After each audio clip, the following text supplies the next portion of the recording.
From the earliest days of my childhood, when I first began to grasp the dynamics of our family, it was abundantly clear that my older brother, Tommy, was the cherished golden child, while I, Nicole, was merely an afterthought, existing in his shadow. "Nicole, make sure you're home by 3:30 to prepare lunch for your brother." My mother would instruct nearly every morning before school, her tone leaving no room for negotiation. I was 12 years old, and Tommy, at 15, was apparently incapable of mastering the art of making a simple sandwich, despite being the family's celebrated prodigy. "But Mom," I'd plead, my voice tinged with desperation. I wanted to join the art club after school. My words fell on deaf ears. Her stern look signaled that the conversation was over before it had even begun. Meanwhile, Tommy lounged carelessly on the couch, engrossed in his shiny new iPhone, a lavish birthday gift that made my outdated, hand-me-down flip phone feel like a relic from a bygone era. "Yeah, Nikki," he'd smirk, barely glancing up from his screen. "Be a good sister."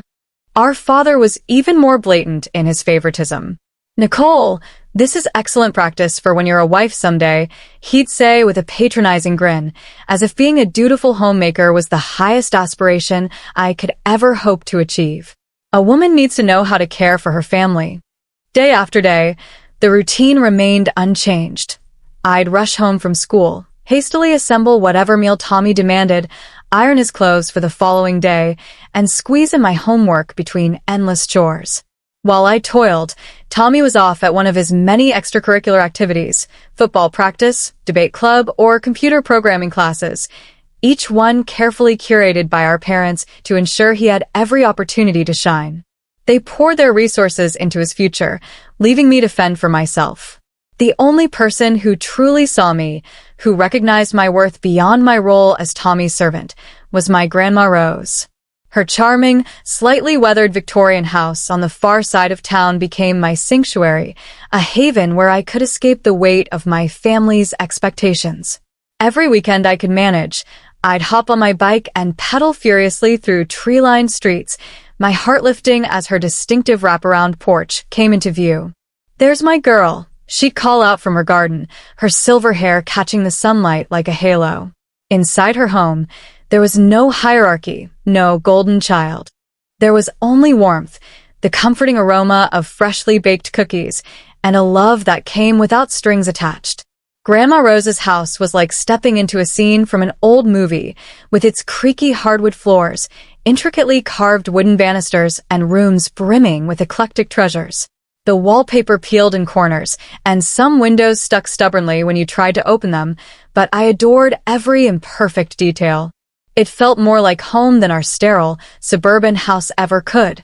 What made it truly special, though, was how Grandma treated us. Whether it was Christmas, a birthday, or just an ordinary weekend visit, Tommy and I were equals in her eyes. She gave us the same-sized cookies, the same warm hugs, and the same thoughtful gifts. This equal treatment drove Tommy up the wall. I'll never forget the day it all came to a head. It was Tommy's 16th birthday, and Grandma Rose had gifted us both brand new tablets, high-quality ones, but identical. Tommy took one look at his and erupted. "Are you kidding me?" he shouted, his face flushing red with indignation. "Nicole gets the exact same thing as me on my birthday?" Grandma Rose sat calmly in her antique armchair, her hands folded neatly in her lap. "Tommy, dear," she said softly but firmly, "I love you both equally." "That's not fair," he bellowed, his voice echoing through the room. "Mom and Dad always give me better stuff. They know I deserve it. I'm the one with the grades, the sports achievements, the future. Nicole just exists." His words stung like a slap across my face, but before I could respond, Grandma Rose stood up. Though she was a petite woman, in that moment, she seemed to tower over us all. "Thomas Michael Parker," she said, her voice quiet but sharp as a blade, "you will not speak about your sister that way in my house, or anywhere else, for that matter. I will not allow it." Tommy stormed out, slamming the front door so forcefully that Grandma's delicate collection of china teacups rattled in their cabinet. I thought that would be the end of it, but I was wrong. The very next day, Grandma Rose arrived at our house unannounced. I sat at the top of the stairs, eavesdropping as her voice carried clearly from the living room. "The way you're raising these children is unacceptable," she told my parents, her tone unwavering. "This favoritism must stop." My mother tried to protest. "Mom, we're doing what's best for both of them." "Is that what you call it?" Grandma replied, her voice icy. "Well, if you want my continued financial support for their upbringing, things need to change." I couldn't believe my ears. Later that night, I overheard my parents whispering in their bedroom. "We can't afford to lose her money," my mother said, her voice laced with worry. "We need it for Tommy's college fund, for all his activities." "I know," my father sighed heavily. "We'll have to play along. Give Nicole some stuff too. Keep your mother happy." Almost overnight, everything shifted. Within a week, I was enrolled in the piano lessons I'd been begging for since I was 10. A brand new iPhone appeared on my bedside table, and my parents began asking about my day at the dinner table, their questions stiff and rehearsed. The next time I visited Grandma Rose, she was tending to her vibrant rose garden. She looked up at me with a knowing smile, her pruning shears glinting in the sunlight. "You know, dear," she said, her voice warm but sly, "I get detailed reports on how every penny of my support money is spent. Your parents seem to be making much better choices lately, don't you think?" It was a strange, bittersweet feeling to realize that my parents' newfound attention came with conditions tethered to Grandma's financial leverage. They went through the motions, asking about my day, buying me things, even showing up to my school events, but their hearts weren't in it. Their eyes still lit up differently when Tommy entered the room, their pride for him palpable in a way it never was for me. I learned to accept it. At least I had my piano lessons and no longer had to spend every afternoon as Tommy's personal maid. Sometimes, acceptance is easier than clinging to hope for change. When Tommy graduated high school and was accepted to State University, 3 hours away, you'd have thought he'd won a Nobel Prize. My parents threw an extravagant party, inviting every relative and delivering glowing speeches about their brilliant son. Grandma Rose sat quietly in the corner, her knowing eyes observing the spectacle. For the first few months of Tommy's college life, family dinners revolved around his phone calls, regaling us with tales of his classes, professors, and promising future in business. My parents would put him on speakerphone, their faces beaming with pride. Then came the letter. I was in my senior year of high school when my father stormed into the house, waving an official-looking envelope, his face purple with rage. Tommy was on academic probation, at risk of expulsion. It turned out his so-called study sessions were parties, and he'd barely attended classes. Grandma Rose arrived the next day, her face a storm of quiet fury. "If you don't get that boy in line," she told my parents, her voice like tempered steel, "don't expect me to pay for another college when he gets himself kicked out of this one. And believe me, no other school will take him with these grades." The threat of losing Grandma's financial support sent my parents into a frenzy. They drove to State University that weekend, and though I don't know exactly what they said to Tommy, his next phone call was different, subdued, almost chastened. For the first time in his life, Tommy faced real consequences. By some miracle, he pulled his grades up just enough to stay in school. He graduated 4 years later and took a job at a local company in that city, choosing to stay there. Meanwhile, I enrolled in the business management program at City College, just 20 minutes from home. Grandma Rose paid my tuition, though my parents barely acknowledged my college enrollment. When I made the dean's list, the only celebration was a heartfelt phone call from Grandma. The years passed quickly, and soon I was graduating with honors. Grandma was there, of course, her face glowing with pride. My parents attended too, but they spent most of the ceremony discussing Tommy's latest job promotion. I didn't care anymore. I had my degree and, more importantly, a job offer from Parker and Associates, one of the top marketing firms in town. When Grandma Rose passed away, it felt as though the world paused for a moment. At her funeral, I couldn't stop staring at her beloved rose garden, wondering who would care for it now. A week later, we gathered in her attorney's office for the reading of her will. Tommy flew in from out of state, wearing an expensive suit that somehow made him look like a child playing dress-up. My parents sat between us, as if they still needed to mediate after all these years. The attorney adjusted his glasses and began. Mrs. Rose Parker's estate is to be divided between her two grandchildren, Nicole and Thomas Parker. He paused, looking at both of us. The division is to be determined by their own choice. One will receive the house, and the other will receive a sum of $500,000. The first choice goes to Thomas, as the elder. Tommy actually snorted, his face twisting in disbelief. "Is this some kind of joke?" he demanded, his eyes darting around the attorney's office as if searching for a hidden camera. "You really expect me to want that musty old house? No way. I'll take the money. I've got big plans. I'm going to start my own business, show everyone what I'm capable of. Nicole can have the old lady's house with its weird smells and creaky floors." I sat there, my heart pounding in my chest.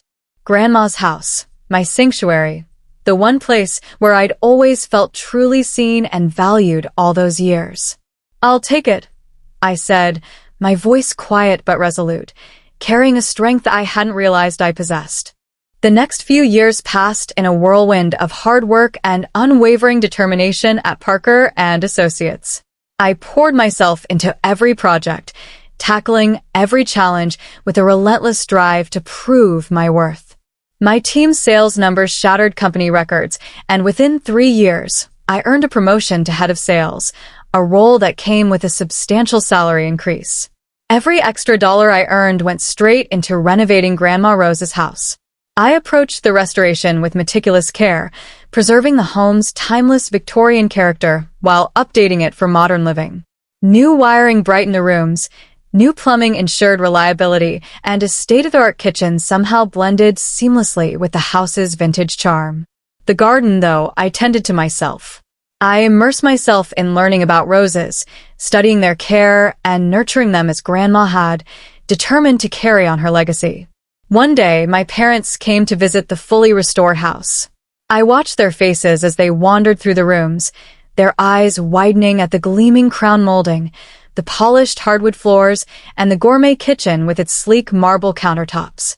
"This is incredible," my mother said, running her hand along the smooth stone, her voice tinged with awe. My father nodded, then sighed. "It's a shame Tommy didn't take the house.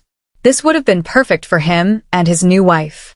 And there it was, the same old refrain, the reminder that some things never change, no matter how much time passes or how much I achieve.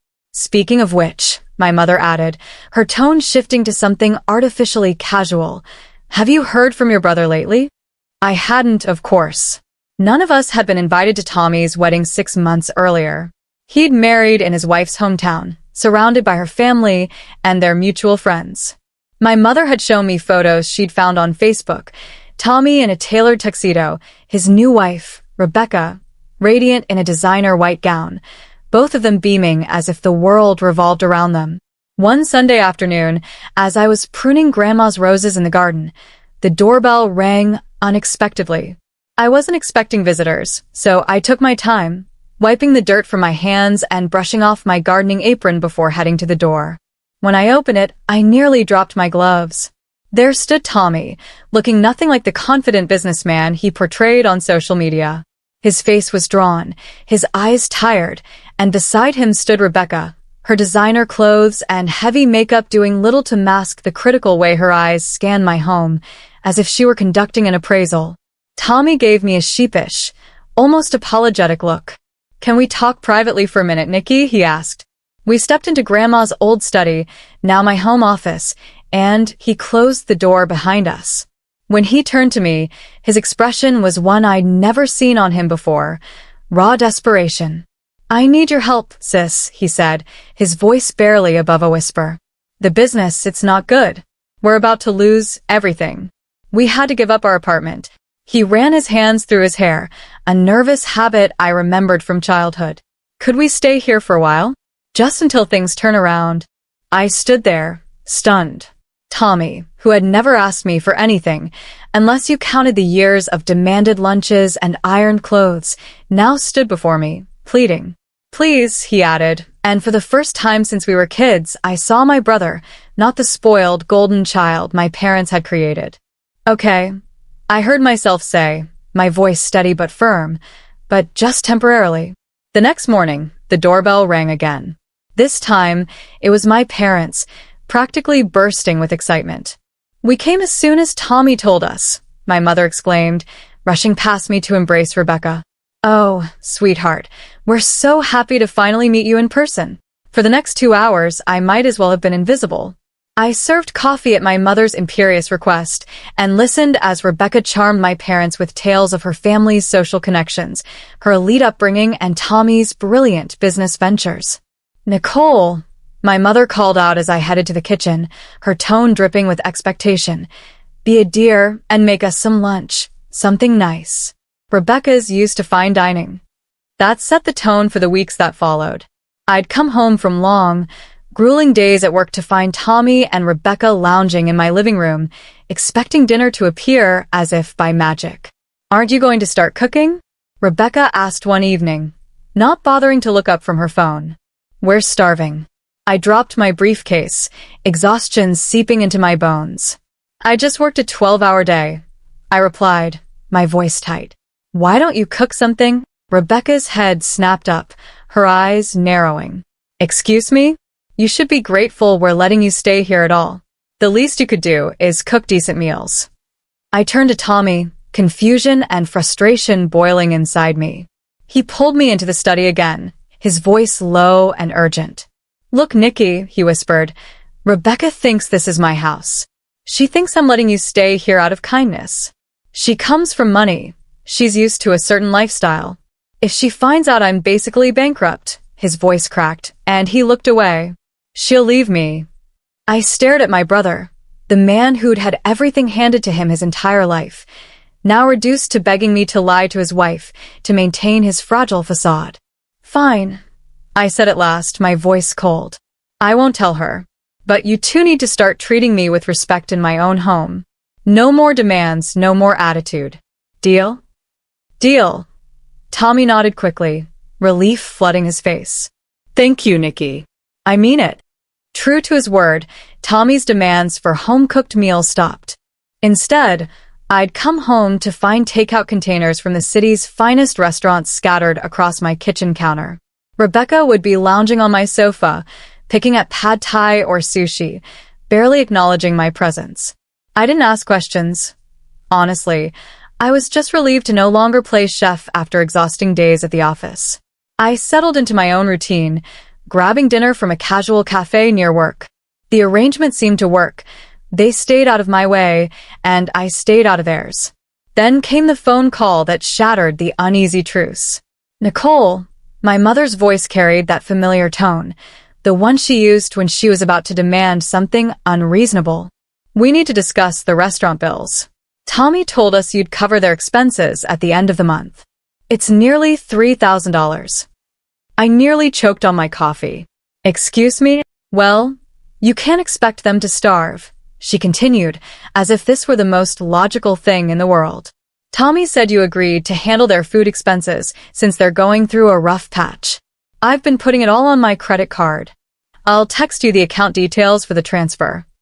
I hung up, my hands trembling with rage as I pulled up my text messages and sent one to Tommy. "Come to me now." He must have sensed the fury in those words because he appeared in my study within 15 minutes, Rebecca conveniently out shopping, with whose money I didn't want to know. "Care to explain why Mom thinks I'm paying for your 5-star takeout habit?" I asked, my voice deadly quiet. Tommy's face did that familiar thing it used to do when we were kids, and he got caught in a lie, a quick flash of guilt before the excuses poured out. "Nikki, you have to understand." "Understand what?" I cut him off. "That you're stealing from our parents now, too?" "I'm not stealing," he protested, running his hands through his hair. "I just borrowed. I was going to pay them back when things turned around. But Rebecca, she has certain expectations. If she knew how bad things really are..." "Stop." I held up a hand, my patience fraying. "I've heard enough about Rebecca's expectations. This ends now." His eyes pleaded with me. "I'll figure something out, I promise. Just give me more time. Don't tell Rebecca, please, Nikki. I've never asked you for anything." "Never asked me for anything?" I stood up, my voice rising with years of pent-up frustration. Are you kidding me?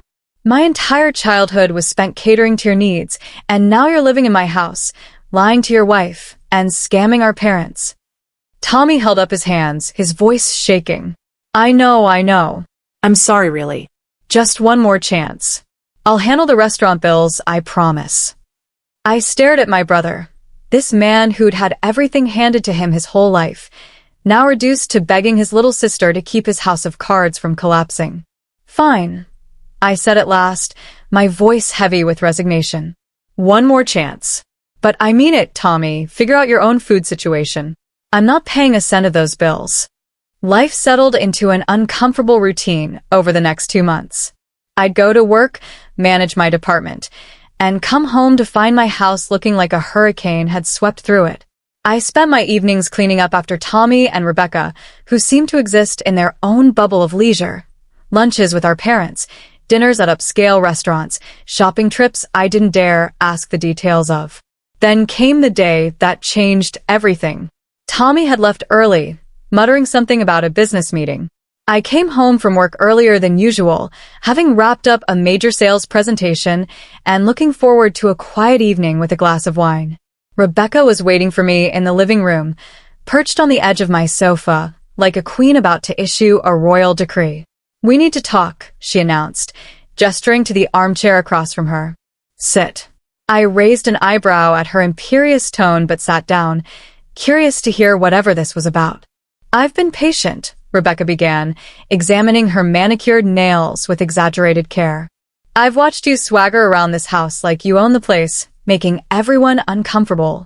But enough is enough. I blinked, stunned by her audacity. Excuse me?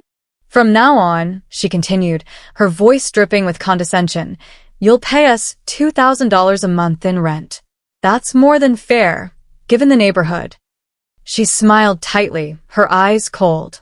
And you'll resume cooking and cleaning. It's time you start pulling your weight around here. I stared at Rebecca, her words hanging in the air like a bad joke. Duties? The state of this house is embarrassing, and since you're the tenant, I couldn't hold it back any longer. Laughter erupted from me. Not a polite chuckle, but a full-blown, tears streaming down my face kind of laugh. Rebecca's face darkened, her perfectly manicured brows furrowing. What exactly is so amusing? She snapped, her voice sharp with indignation. I wiped my eyes, struggling to catch my breath. Rebecca, honey, I said, my tone laced with a mix of amusement and exasperation. There seems to be a misunderstanding. This is my house. I own it. Your husband is living here because I took pity on him when he came begging at my door. The color drained from her face, her confident facade crumbling like a house of cards. You're lying, she whispered, but her voice wavered with doubt. Call him, I said, leaning back in my chair, my arms crossed. Go ahead. Ask Tommy, who owns this house. Her hand trembled slightly as she pulled out her phone and dialed. Tommy answered on the second ring. Darling, Rebecca's voice was sharp enough to cut glass. Nicole is spinning some ridiculous story about owning the house. Tell her she's mistaken. There was a long, heavy pause on the other end of the line. She's telling the truth. Tommy's voice crackled through the speaker, barely audible. It's her house. Grandma left it to her in the will. I took the money instead to start a business, but I failed. We're broke. I've been trying to find a way to tell you. Rebecca stood so fast, she knocked over her water glass, the liquid spilling across my hardwood floor. I watched unfazed as she stormed upstairs. I heard drawers slamming, closet doors banging, the sounds of her fury echoing through my home. Within 20 minutes, she was dragging her designer suitcases down the stairs, her face a mask of cold rage. She didn't say a word as she left, the slam of the front door reverberating through the house like a gunshot. The morning after Rebecca's dramatic exit, I was savoring my coffee in the peaceful silence of my kitchen when Tommy burst through the front door, his face twisted with rage. All traces of yesterday's contrition were gone, replaced by a familiar entitlement. This is all your fault, he shouted, stalking into my kitchen. Rebecca's filing for divorce. She won't even talk to me. You had no right to tell her the truth. I set my coffee cup down carefully, memories of all the times I'd backed down from him over the years flashing through my mind. Not this time. No, right? I stood up slowly, my voice steady and unyielding. This is my house, Tommy. The house you laughed at me for choosing. The house you said smelled like an old lady. The house you've been lying about to your wife while mooching off our parents. And you're telling me I had no right? You ruined everything, he roared, slamming his fist on my counter. You've always been jealous of me, haven't you? Always waiting for a chance to get back at me. Get out, I said, my voice quiet but firm as steel. Take your things and go. He stared at me, his eyes wide with disbelief, as if he couldn't comprehend that I was done bending to his will. Then he stormed upstairs, and I listened as he threw things around in the guest room, probably breaking something expensive. I didn't care. When he came back down, dragging his bags behind him, he gave me one last venomous look before leaving. I had exactly 1 hour of peace before my phone rang. My mother's name flashed on the screen. How could you do this to your brother? She demanded, skipping any greeting. He's devastated. He's back home with us now, crying his eyes out. That's not my problem, I replied, my voice calm but resolute. Of course it's your problem, my father's voice cut in. They had me on speaker. You need to give Tommy the house. It's the only way to save his marriage. Rebecca might come back if they have a proper home. I laughed, a sharp, incredulous sound. Are you serious? You want me to give away my house because Tommy lied to his wife and ruined his business? Help your brother. My mother was practically shrieking now. Family helps family. Really? I felt a lifetime of resentment bubbling to the surface, spilling over into my words. Where was that family spirit when I was cooking and cleaning for Tommy as a kid? Where was it when you ignored my achievements because you were too busy praising him? The only person who ever treated me like family was Grandma, and she left this house to me. This conversation is over. I hung up, my heart pounding but my resolve unshaken. 2 months later, I heard through colleagues at work that Tommy's company had officially declared bankruptcy. His divorce was finalized around the same time, and he was living with our parents, regrouping, their favorite euphemism for his failures. I wasn't surprised when all 3 of them showed up at my door one Sunday afternoon. My mother clutched a casserole dish like a peace offering. My father wore that stern look he always used when he was about to lecture me about family duty, and Tommy stood behind them, trying to look pitiful. I watched them through the security camera Grandma had installed years ago. They rang the bell again and again, my mother calling out, "Nicole, we know you're in there. We need to talk about this as a family." I picked up my phone and sent a single text to all 3 of them. Please leave. Do not come back. This is your only warning before I call the police. They lingered for a moment, stunned, before turning to leave. My mother left the casserole on the porch with a note about forgiveness and family obligations. I donated it to the homeless shelter down the street. These days, my life is peaceful. I tend to Grandma's roses, which are blooming more vibrantly than ever, their petals a testament to her enduring legacy. My career is thriving. I was promoted to executive vice president last month, a milestone that filled me with pride. I feel good, truly good, and it's all thanks to Grandma Rose, whose love and wisdom gave me the strength to claim my own path. Please feel free to comment below if you liked this. Remember to like and subscribers for more.